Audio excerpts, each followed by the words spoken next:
White and Mackay, and Dalmore is a man by the name of Richard Patterson. He is eccentric to say the least. Is he the one that like swishes the Yeah, he's like whiskey? put your whiskey in the glass, swish it around, and throw it out. Like, no, man, I don't make that much money. This is over $100 bottle Yeah. of Scotch. Don't throw it. This man has access to $6 million I know worth your of whiskey finances in are, one don't throw room. it out. But the way he experiences whiskey is he'll take it on the palate, and instead of just sipping it and letting it go down, he will hold it on his palate and chew it around. Whereas in America, we call that Kentucky Chew, made famous by Booker Noe, right? So he'll hold it on his palate, and he'll work it around from side to side, top to bottom, really getting all of it in there to experience the whiskey. And I would recommend anybody who has an issue with any type of Scotch, do that. You're not going to like everything, but at the same time, you get to experience it and you get to tell other people about it. So I think that's the most important part of this process. So, like, is the smoky flavor? That's the peat. That's flavor, the peat, right? yes. Okay. And I wasn't quite sure I got it. Are we supposed to not like that? Because I like it. No. Well, so like I said earlier, about probably 10% or less of the people in this room will like this whiskey. Even fewer will just love it. It reminds me of Bear Creek. And honestly, it reminds me. Soft plug, just it reminds me of sitting by a campfire, hanging out with friends, and like just relaxing, getting lost in a fire, and just experiencing that whole process. So. Yeah, I mean, it's been probably 3 minutes since I finished it, and I'm still just... You still taste it, but it's good. It's really finishing so long. It's not a drink that you're just drinking. I actually learned one time that if you are by a fire with smoke and everything like that, then the smoke flavor completely disappears from the drink. It's almost like you're immersed in the smoke already. Like though breathing it into your nose. And It's like it's like you get past that all of a sudden. Somebody gave me a bottle of something. They go, man, I tried this and this is disgusting. I don't want this. And it was like a hickory smoke, like Jack or something like that. I can't remember one of those flavors where they do that. You know, when I tried it, I was like, yeah, I don't know, this isn't that great. But I was like, hey, we're having a fire tonight. I'm gonna sit by the fire and drink some of this. And I'm sitting by the fire. I'm like, this is great now. And then I go back later, like the next day, and I try it not by the fire, and I was like, oh no, this is awful. I forced myself into it for financial. My dad gave me a bottle of Lafroy because I complained about my roommate stealing alcohol in college from me. And so he's a big Scotch drinker, and he always has been. So he came home and gave me a bottle of Glenlivet and a bottle of Lafroy. I'm a freshman in college, by the way. And he's like, learn to like it. Learn to like it. He goes, nobody is going to steal this. I'm like, okay, and I hated it. But, by bottle number 3, somewhere later in that semester, nobody was stealing. I could just leave it on the counter. So here's a cheap, shameless plug for Lafroy. They have got probably one of the best marketing campaigns going right now for their whiskey. They have leaned so far into how divisive their whiskey is. They print. They have every year they'll ask for opinions. They have their own website, Friends of Lafroy. So you can go join Friends of Lafroy, get your own little 1x1 plot of land on Isla, and you submit your own quotes on what this whiskey tastes like. And they will actually, if it's good enough, they will print it and put it on the can so everybody in the world can see because it's so funny. And they have So quotes. Yeah. It's like Wendy throwing shade at me. Yeah, They're exactly. doing it to themselves. So They 8-miled themselves. Yeah, I see them on Instagram, like sponsored posts, and people are tasting it and they're like, this tastes like pure gasoline. Yeah. That's the post. That's all. tastes like I got slapped in the face with a dolphin's tail. And Well, that was also the thing that we were kind of, so again, Cole and I are obviously big bourbon guys, so we're enamored by the age statement on some of those, but then we're like, this shit's all like 86, to 90 proof, like, yeah, this is no big deal whatsoever, because we're used to a lot lower age and higher proof on that kind of stuff. And so you watch a lot of those videos where people tap into some of the Americans, or especially bourbons, on some of those, and they tap into the higher proof markets on those. What is this? There's no profile to it. It's just all hot. I'm like, oh, this is great. This really has like permanent stuff or whatever. We are actually trying to make sure we tell this story at every single Bourbon Society meeting. From start to finish. There was one time that his wife was with my wife. His wife was with my wife. And, we always find a way to work it into every. Well, because it's coming up on the 1 year anniversary. That's right. That's right. My wife was pregnant 9 months and 18 days, and she convinced his wife to drink her bourbon for her. It was 120 proof Cowboy. His wife thought she was drinking unleaded. Thought it was a bad joke. She hated my wife forever. That's the My wife hasn't talked to me in a year. She's actually It's not that funny. Not Because she literally hasn't spoken to me in a year. So another shameless plug. If you do like Lagavulin and the flavors, but you want a little more alcohol, at our friends over at Heritage Wine and Spirits, you can find a Lagavulin 8 that's at like 48%, something like that. A little more alcohol, younger flavor, a little more robust. Not quite as clean on the finish, but super good. So it's the same as bourbon. If they lower the proof, they're just adding water. No, not necessarily. Not necessarily. Okay. I mean, it all depends That's on where the I'm taking away distillery. from this. They lower the proof, they add water. Yeah, that's exactly right. Does the age affect the alcohol volume? It potentially could. So in a more temperate climate, like you see in Scotland, most distilleries put whiskey in the barrel around 120 to 125 proof. Now, if you let a whiskey in Scotland sit in that barrel for 16 years, point in case, I have a bottle of 12-year-old Lagavulin at my house that's bottled at cask strength. It's only around 57 point something percent. So that's cask strength, but it was put in the cask at over 120 or over 60. So it sitting in that climate actually lowered just because it's so moderate, so humid.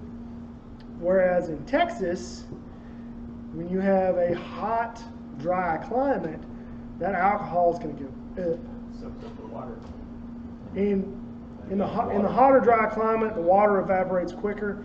In the cooler, more humid climate, the alcohol evaporates quicker. So it's going to be less alcohol.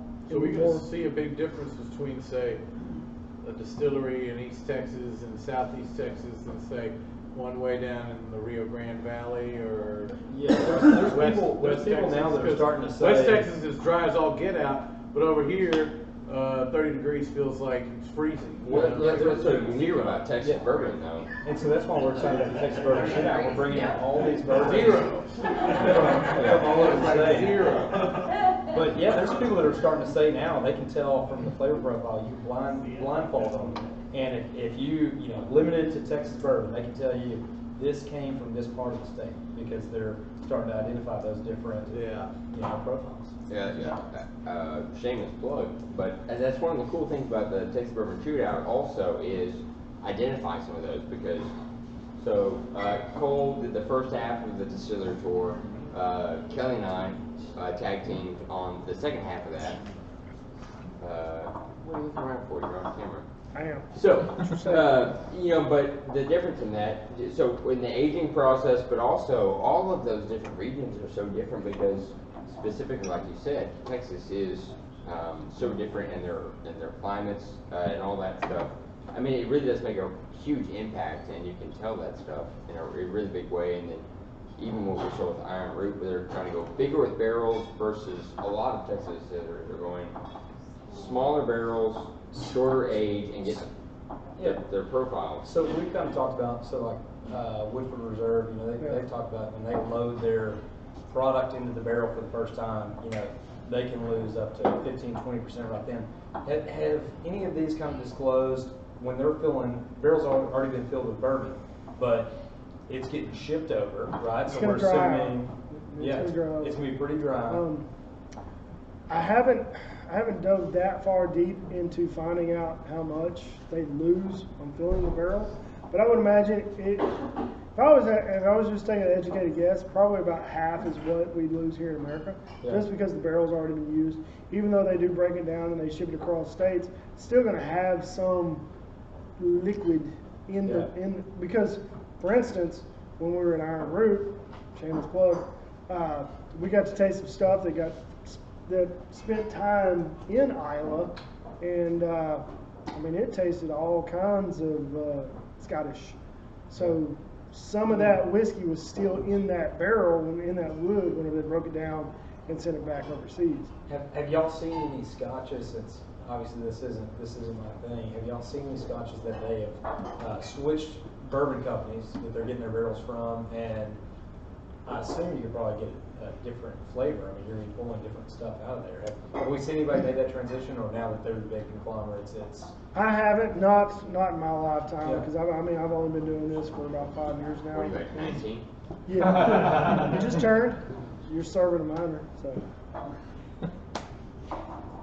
No, I haven't seen anybody do that yet. I haven't noticed any difference. But I mean, those guys, like we said, all of the older distilleries have been doing it for roughly 200-ish years, give or take a few decades.